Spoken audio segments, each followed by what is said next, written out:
지난 2011년이었습니다. 가습기 살균제 사건 기억하십니까? 당시 원인도 모른 채 임산부와 어린아이들이 폐 손상으로 사망하는 사건이 일어나서 온 국민이 충격과 공포에 떨었습니다. 처음에는 바이러스성 질환일지 모른다는 의혹이 제기됐었는데요. 하지만 정부 역학조사 결과 가습기에 넣었던 살균제가 폐 질환의 원인이었던 것으로 밝혀졌습니다. 그리고 지난 2012년 정부는 조사위원회를 꾸렸습니다. 원인이 밝혀지지 않은 300여 건의 폐질환 신고 사례를 대상으로 가습기 살균제와의 상관관계를 분석했습니다. 위원회는 조사에 들어간 지 2년 만인 지난해 3월 1차 조사 결과를 발표했습니다.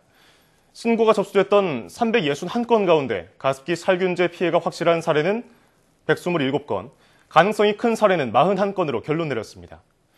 신고 사례의 절반가량은 가습기 살균제 때문이라는 건데요. 이런 결과가 나왔지만 가습기 살균제 피해를 어디까지 인정할지 논란은 여전합니다. 더불어서 피해자들과 유가족들에 대한 보상 문제도 진통을 겪고 있습니다. 신경은 기자의 보도입니다. 어린 아들을 급성 폐질환으로 떠나보낸 어머니. 이유도 알 수 없었던 폐질환의 원인이 가습기 살균제였다는 것을 뒤늦게 알게 됐습니다. 그 영상학과에 이제 의뢰를 해봤더니 교수님들이 독극물에 의한 것 같다고 원인도 모르고 그랬으니까 그때는.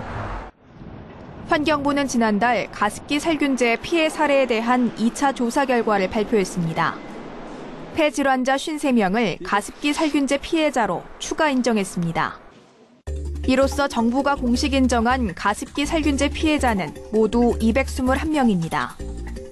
129명은 의료비 지원 대상이고 92명은 이미 사망해 장례비 지원을 받게 됩니다. 하지만 정부의 피해자 인정 기준에 대한 논란은 계속되고 있습니다. 폐질환이 아닌 다른 질병으로 수술을 받았거나 폐가 아닌 다른 장기에 이상이 생겼을 경우, 또 태아가 숨진 경우에는 피해자로 인정하지 않았기 때문입니다. 산모의 뱃속에서 사망에 이른 태아들은 이 질병 폐 질환을 알았는지 규명조차 못하고 여전히 이 어떤 그 보상 대상에서 제외되는 그 음지에 있는 이런 피해자까지 다 구제하겠다는 진정성이 전혀 결여된 조치다, 이렇게 봐야겠습니다. 정부는 피해자를 엄격하게 분류해야 한다는 입장입니다. 정부는 피해자에게 의료비를 지원한 뒤 살균제 제조 기업에 구상권을 청구할 계획입니다. 피해 기준뿐 아니라 책임 소재에 대한 논란도 이어지고 있습니다. 피해자들은 제품을 제조 판매한 업체들과 국가를 대상으로 소송을 제기했습니다. 하지만 법원은 국가의 책임을 인정하지 않았고 해당 기업도 뚜렷한 대책을 내놓지 않고 있습니다. 이런 가운데 지난 9일 가습기 살균제로 인한 추가 사망자가 발생했습니다. 가습기 살균제 피해자들과 유가족들의 고통은 여전히 계속되고 있습니다. YTN 사이언스 신경원입니다.